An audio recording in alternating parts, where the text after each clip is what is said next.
But the save by Collins superb. And it was the Whites who took the lead. Many times he had done it for Linfield and often with his head, but this time Stephen Baxter scored against his old club.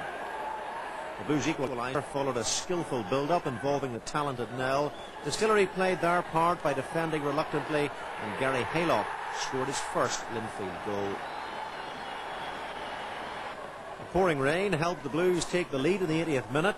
Greasy palms and probably a lack of concentration gifted Linfield the softest of soft goals. Slumped shoulders reflected David Collins' emotions. But the comic capers were not over. It was Linfield's turn for slapstick at the back, but no one laughed in the south stand when Billy...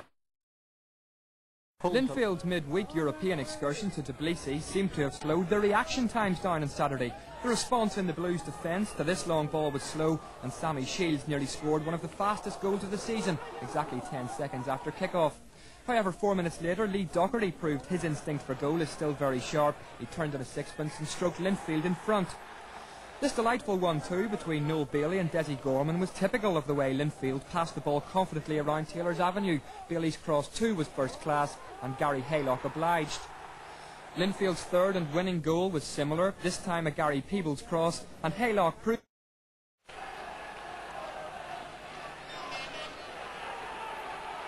And this is Gary Haylock, and he scored, and the Ballymena defence just stopped for some reason. And Gary Haylock was given the simplest of tasks. Well, it was almost as if the Ballymena back four were statues. Defence, indeed all round, this was a much more committed display from the Blues than the performance against the same opposition last Thursday. And if it hadn't been for a sparkling performance from Tim Dalton, the champion, that should never have happened. Former captain, apparent pressure, gently lobbed the stranded Dalton, and Linfield were on their way to breaking the Seasiders' hoodoo. Glenavon had fortune to thank for their first goal. Glenn Ferguson's free kick deflected on by the unfortunate John Easton. Ferguson claimed it, but there's no doubt that the ball would not have gone in if it hadn't come off Easton's head. But Glenavon's second was more of the classic variety, a wonderful build-up. Glenavon, who had made an insipid start, were now settling into a rhythm and played the sort of measured, attractive football that is their trademark. Glenn Ferguson was definitely the last man to touch the ball this time for his 13th goal of the season. It looked as if Glenavon would take a 2-0 lead into the break, but Raymond Campbell wasn't thinking that way. Campbell displayed his superb range of skills to ghost past the Glenavon defence, although Robbie Beck must be disappointed that he didn't stop the ball trickling in. Campbell, who has had a frustrating time injury-wise since he joined the Blues, showed the ability that we all know he has to score his first goal for the club. Linfield's comeback was completed just after half-time when Gary Peebles was fouled in the box by Dean McCulloch. Herbie Barr gave the penalty and Gary Haylock struck the ball, which struck the post, and it was 2 each. But Glenavon, all credit to them, then began to play some great stuff and nipped a 56th-minute winner. Nigel Quigley finished powerfully to cap an excellent all-round performance. But Linfield, whose defence was less than sound throughout, will be wondering where the marking was. 3 points for Glenavon, and they deserved every one of them. But unfortunately, a brilliant match was marred towards the end. Bottles were thrown onto the pitch following an incident when 2 players were sent off. Jeff Ferris and Alan Dornan received red cards after this challenge when Ferris headbutted Dornan in the chest. Dornan went down immediately, and there was no argument with Ferris's dismissal. Why Dornan then followed is a mystery to me. He did nothing during the initial clash, and I didn't see anything afterwards that could have been described as a sending off offence.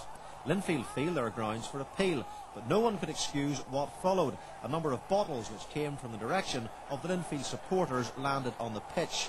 And while some sensible Linfield players were escorting a trespassing fan from the playing area, a bottle narrowly missed Glenn Ferguson.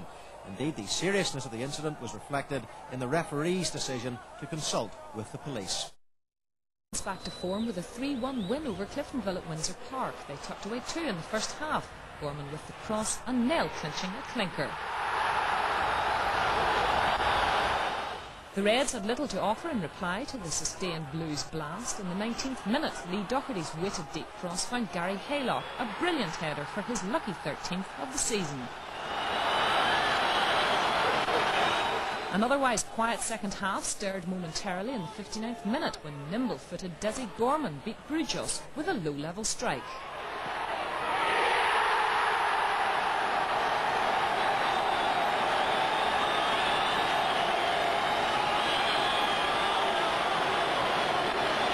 The only consolation for Cliftonville 15 minutes from time, Sean Strang finishing off Marty Tabb's effort. 3-1 to the Blues though, Linfield's league campaign back on the tracks. Park, but 11 minutes into the second, Glentoran scored Gary Smith from Stephen Mooney's cross. However, with 1 minute of normal time left, Linfield equalised Desi Gorman's cross, and what about that for a finish by Gary Peebles? 7 minutes into extra time, Linfield edged in front. A great run by Lee Docherty and Desi Gorman with a side-footed finish. In the 102nd minute, the Blues ensured a comprehensive win. Gary Haylock's cross, and this time a diving header by Gorman. Glentoran did pull a goal back with a couple of minutes to go through substitute Jim McCloskey. The 3-2 was the final score. Linfield go through. Linfield breached the Carrick defence, which had former Northern Ireland captain John McClelland at the helm after 15 minutes. Gary Haylock nodding in Gary Peebles' cross. And 17 minutes into the second half, Stephen Beattie made it 2-0. The ball sneaking in underneath keeper Paul Miskelly, who really should have saved. Last year it was Linfield's stern defence that won them the title. This season though, they are beginning to leak at the back, as they did 1 minute from time. Sammy Shields with a consolation for Carrick. Desi Gorman showed delightful skill and provided Gary Haylock with an easy tap-in. With 12 minutes to the break, the Whites equalised. John McConnell's half clearance helped set up the chance on former Blue man Philip Mitchell. Hit a ripper, leaving Lamont to lament. Linfield came straight back. It may have been a scrappy goal, but it brought understandable pleasure to Tommy McElroy. It was his first goal for the Linfield senior team.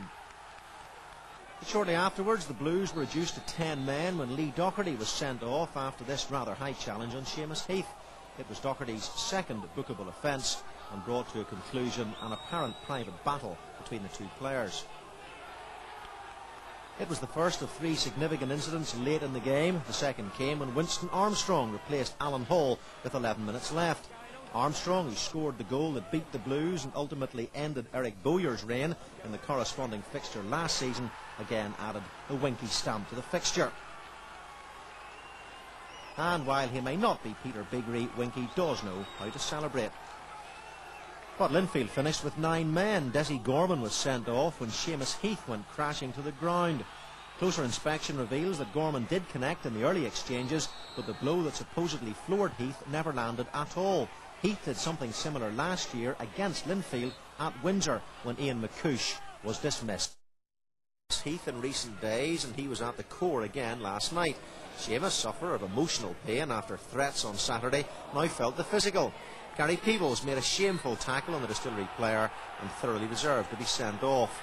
The ball seemed to be of secondary importance to Peebles, and the challenge could easily have broken Heath's leg. Linfield, now minus the Scotsman, fell behind in the 24th minute. Don Cleland showed all the skill of a circus juggler. John Easton failed to prevent Philip Dykes from steaming in to score. Fans were soon singing when Raymond Campbell scored with 7 minutes left.